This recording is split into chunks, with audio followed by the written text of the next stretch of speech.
ओम शांति। बाबा ने आज ये भी कहा, क्या फ़र्क पड़ता है बाबा जानते हैं या नहीं जानते, तुम तो जानते हो ना तुम क्या कर रहे हो। है ना। तो अगर कोई हमें अच्छा समझे भी, और बाबा यहाँ तक कहते हैं चलो मैं भी ऐसा समझता हूँ कि बच्चा बहुत अच्छा है, पर यदि तुम जानते हो कि तुम क्या कर रहे हो तो इट डजेंट हेल्प कि मैं अगर ये भी समझता हूँ कि बहुत अच्छा कर रहे हो। राइट। तो आज मुझे यही समझना था आप लोगों से कि ये जो बाबा कहते हैं तुम जो कुछ करते हो अपने लिए करते हो, तो इसका मतलब क्या होता है। आज बाबा कहते हैं कि प्योरिटी को धारण करना है, योगी बनना है, सेवा करनी है। तो बाबा ने ये तीनों डायरेक्शंस हमारे लिए दिए। तो हम अपने लिए प्योर क्यों बने, हम योग क्यों करें या हम सेवा क्यों करें। हम जो कुछ करते हैं बाबा के लिए नहीं करते वो तो ठीक है, किसी के लिए नहीं करते वो ठीक है, लेकिन हम अपने लिए ये क्यों करते हैं, क्या कारण है इसके पीछे। जैसे ये बात आई कि हैप्पीनेस, वेलबीइंग और मेंटल सेटिस्फैक्शन, ठीक है। तो अब एक चीज़ ये है कि जब हम ज्ञान मार्ग में चलते हैं तो हमें ज़्यादा डिस्टर्बेंस होती है, ज़्यादा डिस्कम्फर्ट होता है, रादर दैन हम जो इंद्रिय सुख के गोते खा रहे थे उससे, है ना। अगर वैसे देखा जाए तो पहले तो हमें ना सुबह 4 बजे उठना था, ना हमें कुछ और करना था, ना शुद्ध भोजन बनाना था, ना खाना था, अच्छे से हम होटलों से खा रहे थे या हम अपना आराम से टीवी रेडियो वीडियो देख रहे थे और चल रहा था अच्छा खासा। हाँ, थोड़ा कभी कमर में दर्द होता था, गर्दन में दर्द होता था, या ड्राई आइज़ होती थी, या कभी कोई फूड पॉइजनिंग हो जाती थी, वो तो कभी कभी होती थी।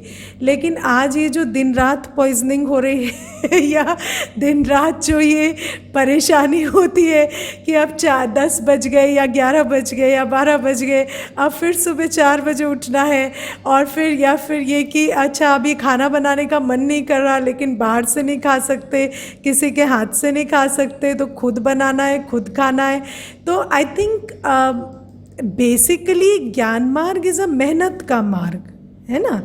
तो happiness, yes, ultimately happiness, but वो हमने देखी नहीं, ठीक है। तो हम जो ये सब कुछ करते हैं आज तक, तो हम प्रॉबेबली यही सोचते थे कि बाबा की श्रीमत है, बाबा खुश होता है, बाबा के लिए करते हैं, या बाबा खुश होगा तो हमें शायद कुछ देगा या विश्व की बादशाही देगा।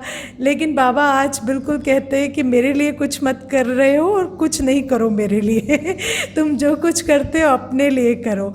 तो हम अपना डिस्कम्फर्ट में रहकर, हम अपना सारा जो हमारे को सुख मिलता था, इंद्रिय सुख, उस सब को त्याग कर इस मार्ग पे चल क्यों रहे हैं। हमारे को क्या ऐसी समझ आई है कि हम इस मार्ग पर चल रहे हैं। तो हम ये जो सब कुछ कर रहे हैं वो हम इसलिए कर रहे हैं कि हम अपनी ओरिजिनलिटी पे वापस जाना चाहते हैं, है ना। और शुरू में हम फुल थे। अब मुझे एक बात बताइए, जैसे आज बाबा कहते प्योरिटी, अब प्योरिटी और इम्प्योरिटी 2 वर्ड्स आते हैं हमेशा, है ना। तो अब पतित बन गए, पवित्र बनना है, ये 2 बातें आती हैं। अब पतित, आज की कंडीशन जो हमारी है वो पतित पने की है, मोर और लेस, राइट। हम पवित्र बन रहे हैं। अब सपोज हमारे से फिर वो कर्म हो जाते हैं कभी, है ना, या फिर कोई इंद्रिय की खींच होती है, या फिर कोई विकारों के तहत मन जो है वो काम करने लगता है, तो क्या हमें गिल्टी फील करना चाहिए। हाँ, अगर कोई काम विकार में चला गया तो क्या करना चाहिए। तो जैसे गलत हो गया, तो जैसे ही हम गलत कहते हैं तो हमारे अंदर तो ईगो मैकेनिज्म एक्टिवेट हो जाता है ना, और हम कहते हैं गलत हो गया तो मैं गलत हूँ, राइट। तो फिर उसके बाद हमारे अंदर गिल्ट आता है, फिर उसको करेक्ट करने की कैपेसिटी ख़त्म हो जाती है, क्योंकि जब हम स्वमान में है तभी तो करेक्शन करेंगे ना। जब स्वमान ही ख़त्म हो गया तो उसको करेक्शन कैसे करेंगे। तो अब मुझे कौन बताएंगे कि क्या एटीट्यूड रखना चाहिए, जो हम श्रीमत पर 100% नहीं चल पाते, तो हमें क्या एटीट्यूड रख के आगे बढ़ना चाहिए, है ना। जैसे क्या, क्योंकि अगर हम रॉन्ग राइट में जाते हैं, राइट पवित्रता है, रॉन्ग अपवित्रता है, या पवित्रता अच्छी है अपवित्रता बुरी है, अगर हम उस एटीट्यूड से चलते हैं तो हमारे अंदर गिल्ट आता है, और अगर गिल्ट आता है तो हम बाउंस बैक करने की जगह और लो एनर्जी में चले जाते हैं, राइट। तो हमें क्या एटीट्यूड रखना चाहिए ताकि हम बाउंस बैक भी कर सके और हमें गिल्ट भी ना आए। वो फुल स्टॉप कैसे लगाएं, क्या सोचें जो वो फुल स्टॉप लगे। आपको पता है गिल्ट जो है ये ना विकार है ना आत्मा का ओरिजिनल संस्कार है। गिल्ट क्या है उसको आपको पहले समझना पड़ेगा। गिल्ट एक सोशल कंडीशनिंग है, गिल्ट एक सोशल कंडीशनिंग है ना। और उस सोशल कंडीशनिंग के हिसाब से हमें सिखाया गया है कि जब भी कोई कर्म हो जाता है तो उसके लिए हमें बुरा फील करना चाहिए, या हमें ऐसा फील करना चाहिए कि I am not good enough. तो ये गिल्ट एक सोशल कंडीशनिंग है, ये कोई आत्मा का नेचुरल संस्कार नहीं है, ना ही आत्मा का कोई विकार है। ऐसा भी नहीं है कि आत्मा खाली हो जाती है तो अपने आप गिल्टी फील करने लगती है। जैसे बच्चा होता है, उससे गलती होती है, उसको दुख होता है ना, ये संस्कार है, लेकिन गिल्टी उसको फील कराया जाता है ना। अपने आप गिल्टी कोई फील नहीं करता, ये ट्रेनिंग से दिया जाता है। This is an aspect of religion. हमें धर्म ने गिल्टी होना सिखाया है, ठीक है, कि जब आपसे कोई कर्म ऐसा होता है तो आप अपने को ये कहें कि मैं अच्छी नहीं हूँ या मैं बुरी हूँ। ये हमारी कंडीशनिंग है जो धर्म करता है, राइट। अब बाबा हमें कहते हैं, बाबा ने मुरली में साफ साफ ये बातें कही हैं कि दो शब्दों से तुम परे जाओ, अच्छा और बुरा। अच्छा और बुरा, ये अच्छा है ये बुरा है, इसके ऊपर तुम्हें उठना है, ठीक है। और अच्छे बुरे के ऊपर उठना है तो उसके लिए बाबा ने हमें ड्रामा का राज बताया है। ड्रामा का राज क्या है? 1 से 5000 वर्ष तक हम खाली हो जाते, संगम युग भरने का टाइम है। तो जैसे आप टैंक फुल करते हैं गाड़ी में, है ना, और फिर जब आप ड्राइव करते हैं तो वो टैंक खाली हो जाता है, पेट्रोल टैंक, तो फिर आप उसको लेकर जाते रीफिलिंग के लिए। उसमें आप कहीं गिल्टी होते हैं क्या? गिल्टी तो नहीं होते, क्योंकि आपको पता है, दिस इज़ ज्ञान ना, कि अगर आपका टैंक फुल है जब आप जर्नी पे चले तो जर्नी पे चलते वक्त आपका टैंक खाली हो जाएगा। एंड देन आपको क्या करना होता है? एज अ ड्यूटी उसको रिफिल करना होता है, राइट। तो ऐसे ही बाबा हमें कहते हैं कि 5000 वर्ष तुम्हें खाली होने में लगते हैं, और जब मैं आता हूँ ये रीफिल टाइम है। तो ड्रामा अनुसार तुम्हें अभी भरने का समय आया है, तो तुम्हें भरना है। इसमें अच्छा हुआ बुरा हुआ ऐसा कुछ नहीं है, क्योंकि पतित भी हम ड्रामा अनुसार बनते हैं और पवित्र भी हम ड्रामा अनुसार बन रहे हैं। Got it? अगर हम पतित कहें कि अपने कर्म से बने तो फिर पावन भी हम अपने कर्म से बनते हैं, लेकिन बाबा कहता है पतित माया बनाती है, पावन बाबा बनाता है। तो दोनों के लिए कोई और रिस्पॉन्सिबल है। तो इसीलिए हमें इस सही गलत अच्छे बुरे की भावना से पहले ऊपर उठना होता है, और फिर हमें समय को पहचान कर पुरुषार्थ करना होता है। हम इसलिए पुरुषार्थ नहीं कर रहे क्योंकि वो गलत था और ये सही है, हम इसलिए पुरुषार्थ कर रहे हैं क्योंकि ये टाइम है पवित्र बनने का, क्योंकि पतित पावन बाबा आए हैं। That's it's as simple as that. ठीक है, और इस पवित्र बनने का पर्पस क्या है? तो सिंपल पर्पस है जो बाबा रोज मुरली में दोहराते हैं। पर्पस ये है कि अब हमें पावन दुनिया में जाना है। तो जब हम पावन बनेंगे तो पावन दुनिया में जाएंगे। तो अब हमें एक बात बहुत क्लैरिटी से रखनी है कि ये समय है पवित्र बनने का, क्योंकि भगवान जो पतित पावन है, पवित्रता का सागर है, वो आया है और हमें पवित्र बनाने आया है। और पर्पस क्या है? क्योंकि हमें पवित्र दुनिया में जाना है, इसलिए हमें पवित्र बनना है। Got it? अब थर्ड क्वेश्चन आता है, और जो एक्चुअली फर्स्ट क्वेश्चन है पर उसको लास्ट में रखा है कि पवित्रता क्या है? What is purity? क्योंकि आज बाबा ने प्योरिटी फर्स्ट कहा, फिर बाबा ने प्योरिटी का योग से कनेक्शन बताया, और बाबा ने योग का फिर वाणी की शक्ति से या कर्म की शक्ति से कनेक्शन बताया। तो अब प्रश्न उठता है ये प्योरिटी होती क्या है? तो कौन बताएंगे मुझे प्योरिटी क्या होती है? अभी प्योर बनना है ना, तो दो प्रश्न हैं आज जो लेंगे। पहला, प्योरिटी क्या है, और दोबारा पवित्रता में जाने का आधार क्या है? जैसे लक्ष्य तो हमें समझ आ गया, गिल्ट से कर्म नहीं करना है वो भी समझ में आ गया, लेकिन प्योर हम बने कैसे और प्योरिटी है क्या? ये दो प्रश्नों को आज हम लेंगे। तो कौन बताएंगे प्योरिटी क्या है? पहले प्योरिटी को आज थोड़ा सा समझेंगे। सभी ने बहुत अच्छे पॉइंट्स सुनाए। देखो, बाबा कहते हैं हमारी जो बाबा हमें दो बातें बताते हैं। तुम जब परमधाम में थे तो तुम संपूर्ण पवित्र थे, और दूसरी बात बाबा बताते हैं तुम जब सतयुग में आए तो तुम बिल्कुल पवित्र थे। राइट?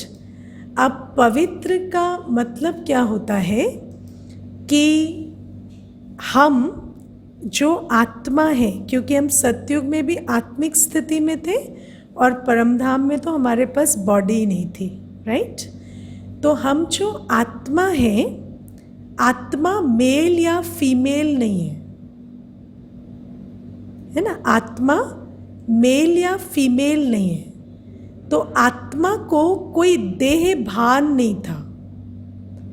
देह भान और देह अभिमान दो शब्द आते हैं ना, तो देह अभिमान माना तो हाइट, वेट, रिलीजन, कल्चर, पैसा, पोजीशन, वो। देह भान माना आत्मा के अंदर जेंडर कॉन्शियसनेस भी नहीं थी कि मैं मेल हूँ या फीमेल हूँ। राइट? इसीलिए जब हम सतयुग में चित्र दिखाते हैं तो क्या दिखाते हैं? 4 हाथ वाला विष्णु, क्योंकि लक्ष्मी को भी यही फीलिंग है कि मेरे अंदर मेल क्वालिटीज़, फीमेल क्वालिटीज़ दोनों हैं। नारायण को भी यही भान है कि मेरे अंदर मेल क्वालिटीज़, फीमेल क्वालिटीज़ दोनों हैं। हम जब मुरली सुनते हैं तो हम कहते हैं हम लक्ष्मी नारायण बनना चाहते हैं। कभी बाबा ने आपको पूछा है मुरली में आप लक्ष्मी बनना चाहते हैं या नारायण बनना चाहते हैं? बाबा ने कभी नहीं कहा कि आप लक्ष्मी बनना चाहते हैं या नारायण बनना चाहते हैं। बाबा कहते हैं तुम्हें लक्ष्मी नारायण बनना है, तुम्हें विष्णु स्वरूप बनना है। माना जब हम सतयुग में होते हैं तो हमारे अंदर देह का भान नहीं होता कि मैं स्त्री हूँ या पुरुष हूँ, और हमारे अंदर जब हम परमधाम में होते हैं तो देह ही नहीं होती, तो भी स्त्री पुरुष का भान नहीं होता। तो जब ये जो भान नहीं होता तब हमारे अंदर जो फीलिंग होती है वो होती है प्योरिटी, क्योंकि उस समय पर हमें जब शरीर का भान ही नहीं है, जेंडर का भान ही नहीं है, तो काम विकार का कोई सवाल नहीं उठता। क्योंकि काम विकार कहाँ से जागता है? जब हम अपने को स्त्री समझेंगे तो पुरुष की देह पर विकार आएगा, पुरुष समझेंगे तो स्त्री की देह पर आएगा। पर वास्तव में ये दोनों का जो रीज़न है, जो बैकड्रॉप है, वो है बॉडी कॉन्शियसनेस, देह भान, है ना। तो बाबा कहते हैं तुम अपनी ओरिजिनल स्टेट हो, तुम्हें स्त्री पुरुष का भान नहीं होता। उसके बाद बाबा हमें कहते तुम्हें देह अभिमान भी नहीं होता, क्योंकि सतयुग में हमारे को हम अपने धन माल एज और पैसा पोजीशन, राजा है प्रजा है, इन बातों से भी अपनी आइडेंटिटी को एसोसिएट नहीं करते, है ना। और परम धाम में तो हमारे पास ये होते ही नहीं। तो जब हमारे अंदर देह भान नहीं होता और देह अभिमान नहीं होता, तो वो स्टेट होती है प्योरिटी की स्टेट। और उस प्योरिटी की स्टेट में हमारे अंदर नीड्स नहीं होती, there are no needs of the soul, है ना। कामना नहीं होती, काम से प्योरिटी को जोड़ा जाता है ना। तो एक काम विकार नहीं होता, दूसरा कामना नहीं होती, क्योंकि हमें पता है कि मैं आत्मा अपने आप में फुल हूँ और मुझे किसी चीज़ की ज़रूरत नहीं है, राइट।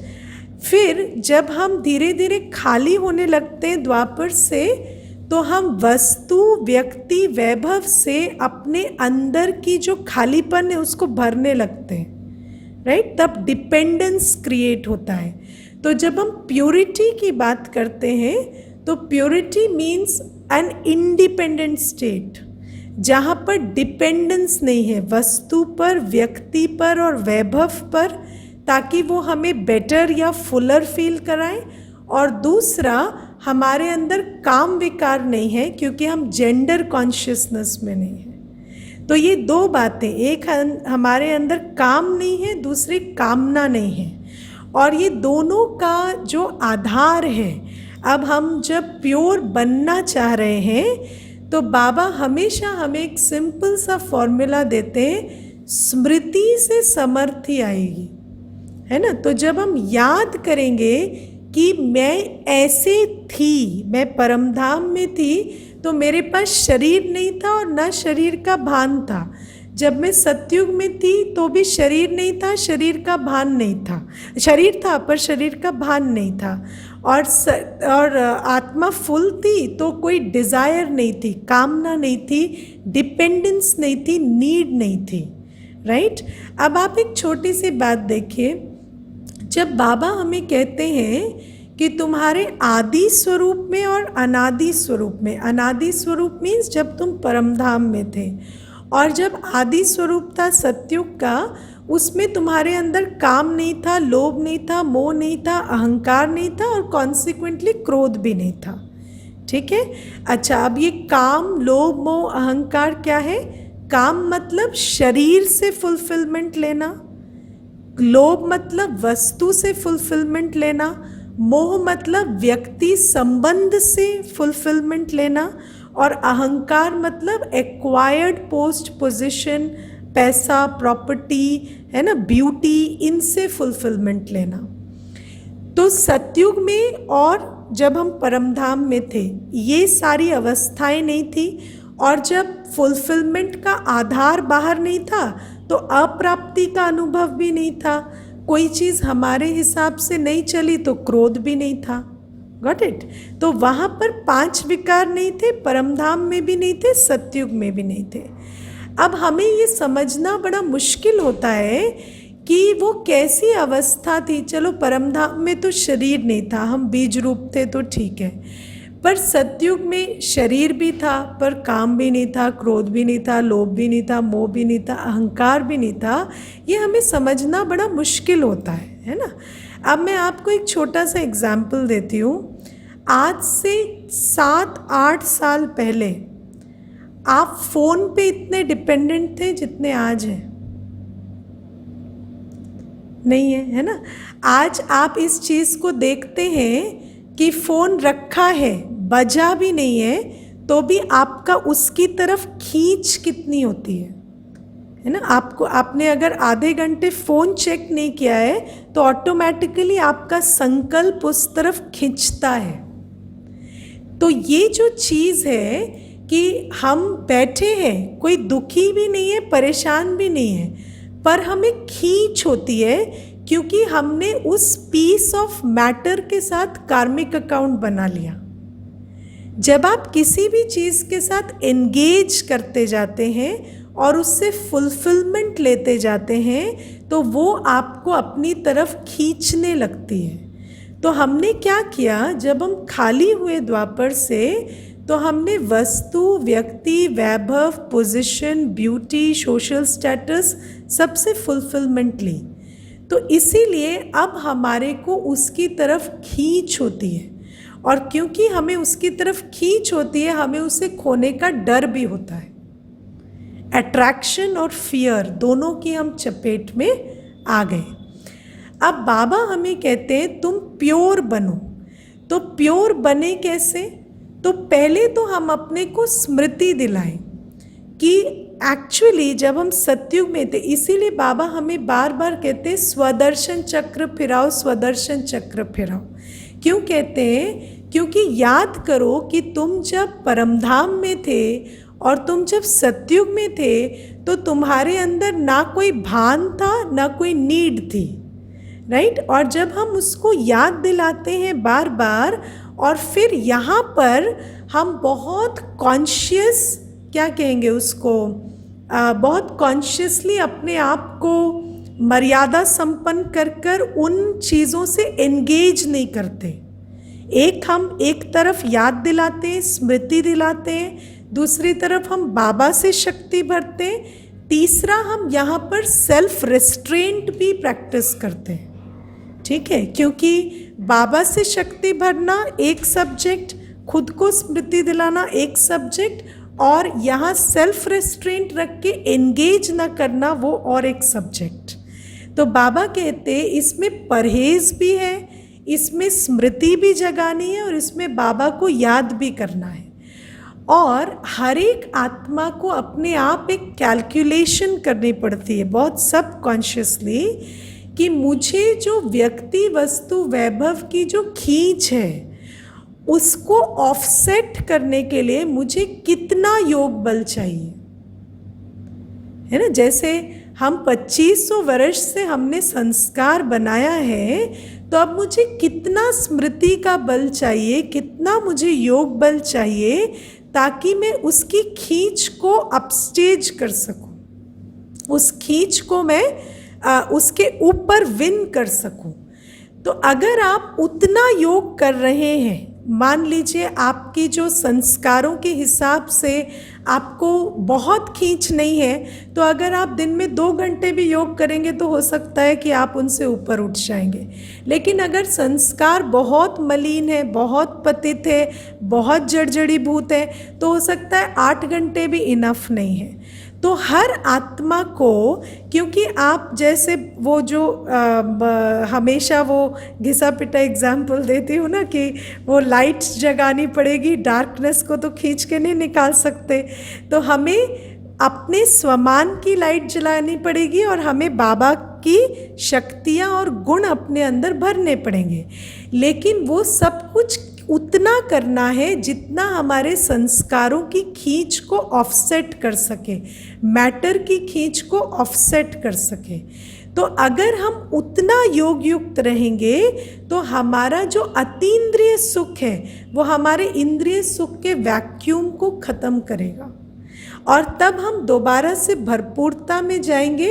और क्योंकि साइंस के अकॉर्डिंगली भी आपको पता है कि अगर आप यहाँ भरपूरता की फ्रीक्वेंसी में हैं तो आप भरपूरता की दुनिया को क्रिएट कर रहे हैं, राइट। तो हम जो अपनी ओरिजिनल फ्रीक्वेंसी पे वाइब्रेट करने लगेंगे तो फिर दुनिया भी जो है वो अपनी पावनता पर या भरपूरता पर रिस्टोर हो जाएगी। तो ये जो छोटी सी बात है ये बाबा हमें रोज़ समझाते हैं, और हमें ये सब कुछ कोई बाबा के लिए नहीं करना है या हमें कोई सुख शांति के लिए या जो अल्पकाल की सुख शांति के लिए नहीं करना है। हमें बहुत रियलाइजेशन से ये चीज़ करनी होती है कि हम खाली हुए हैं, ये भरने का टाइम है। भरना कैसे? स्मृति से। स्मृति से हमारे अंदर शक्ति आएगी कि हाँ मैं वही हूँ। अब मुझे एक बात बताइए, आप लोग विजुअलाइज कर पाते हैं कि जब आप सतयुग में थे you had no needs and no desires, और आपके अंदर देह भान नहीं था। मुझ आत्मा के अंदर देह भान नहीं था, मुझे मेरे बॉडी का स्त्री या पुरुष होने की अवेयरनेस नहीं थी। इस चीज़ को आप विजुअलाइज कर पाते हैं? कौन कौन कर पाते हैं, है ना? तो ये देखिए, अगर हम ये विजुअलाइज ही नहीं कर पाते कि हम एक जेंडरलेस सोल हैं, या जिसको हम कहते हैं कि मेल फीमेल एट्रीब्यूट्स इक्वल है मेरे अंदर, तो अगर मैं उसको विजुअलाइज ही नहीं कर पाती हूँ तो मैं देह भान से ऊपर कैसे उठूँगी?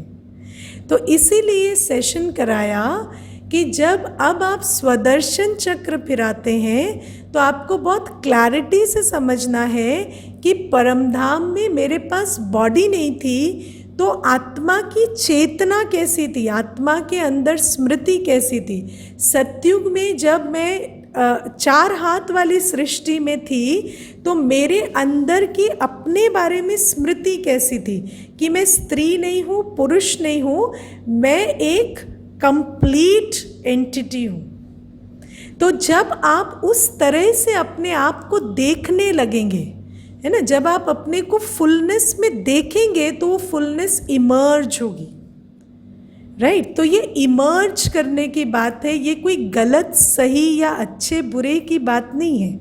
अब आप देखो, साकार ब्रह्मा बाबा क्या करते थे कि जैसे यज्ञ में कुछ रोल्स होते हैं ना, जो कहते हैं ये बहनों के रोल हैं और कुछ भाइयों के रोल हैं, है ना। जैसे सिलेंडर बदलना, पहरा देना, ये भाइयों के रोल कहेंगे, और बहनों के कहेंगे कि अच्छा क्लास कराना, खाना बनाना। लेकिन बाबा क्या करते थे? रोल रिवर्सल करते थे। बाबा कहते थे कि दादियाँ भी रात को पहरा दें, है ना। जो काम आपको पता है, गुलजार दादी जी कहते हैं कि अभी भी मैं एक पूरी साइकिल खोल के फिट कर सकती हूँ, ठीक है। निर्मल शांतामणि दादी जी ट्रक चलाते थे उस टाइम पर। तो बाबा ने प्रैक्टिकली भी आत्माओं से देह भान छुड़वाया कि you rise above your gender. ये नहीं कि मैं बहन हूँ, मैं माता हूँ, मैं ये नहीं कर सकती, या भाई कहे कि मैं रोटी नहीं बना सकता, या मैं खाना नहीं बना सकता, या मैं मीठा नहीं बोल सकता, है ना, क्योंकि हमारी तो आवाज़ ही रफ होती है। तो बाबा ने ये हमारे को प्रैक्टिकली भी, सिर्फ कॉन्शियसनेस के लेवल पे नहीं, क्योंकि कॉन्शियसनेस जब चेंज होगी तो प्रैक्टिकली भी तो चेंज आएगा ना। तो जब आप अपनी बॉडी के भान से ऊपर उठेंगे तो आपके अंदर ये नहीं होगा कि मैं स्त्री हूँ तो मैं कोमल हूँ या मैं कमज़ोर हूँ। नहीं, मैं तो आत्मा हूँ ना, तो मैं सिलेंडर क्यों नहीं उठा सकती, मैं क्यों चेंज नहीं कर सकती, मैं क्यों पहरा नहीं दे सकती, मैं क्यों अंधेरे में नहीं जा सकती। अंधेरे में नहीं जा सकती मतलब ये नहीं कि अंधेरे में वॉक करने क्यों नहीं जा सकती जब ज़रूरत है तब क्यों नहीं कर सकते। Got it? तो ये कोई एजर्ट करने की भी बात नहीं है, ये जानने की, समझने की बात है कि हमारे अंदर दोनों कैपेसिटीज़ हैं। मैंने बड़ों की क्लासेस में एक बहुत सुंदर बात कही, स्पेशली ब्रिजमोहन भाई साहब कहते हैं कि जब भी भाई किचन में जाए तो अपने आप को आह्वान करें कि अरे मेरे लक्ष्मी के दोनों हाथ निकल आओ और फिर उसको आह्वान करके उन 2 हाथों से खाना बनाए। ये वाले 2 हाथ जो है, हो सकता है इनकी ट्रेनिंग है कि ये तो खाना बनाना नहीं जानते, लेकिन वो लक्ष्मी वाले 2 हाथ खाना बनाना जानते हैं, तो उसको स्मृति से इमर्ज करें।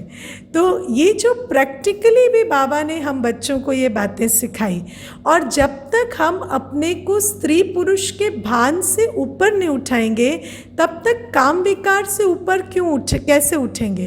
क्योंकि काम विकार तो डायरेक्ट बाय प्रोडक्ट है ना बॉडी कॉन्शियसनेस का, जेंडर कॉन्शियसनेस का बेसिकली।